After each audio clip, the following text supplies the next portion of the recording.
மேல் என்னடி கோபம் படத்தின் டீசர் வெளியாகி உள்ளது. இந்த படத்தை தனுஷ் இயக்குகிறார். இது அவருக்கு இயக்குனராக 3வது படம். இந்த படத்திற்கு ஜிவி பிரகாஷ் இசையமைக்கிறார். Link in the comment box.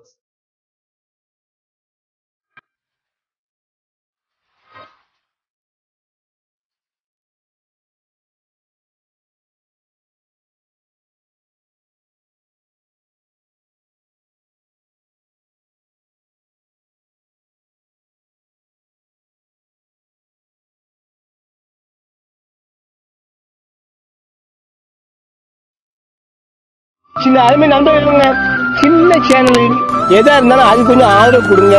உங்க பொண்ணான கையை கொண்டு அந்த பெல்லியை தட்டிடுங்க. அவங்களுக்கு சப்ஸ்கிரைபர் 5-10 ஏறுனா அவங்க மனசு சந்தோஷப்படும். அவங்க வீடியோவும் பாருங்க. சில நண்பர் இந்த வீடியோ பிடிச்சிருந்துச்சிங்கன்னா கமெண்ட் பண்ணுங்க, ஷேர் பண்ணுங்க, வீடியோ லைக் நிறைய போடுங்க.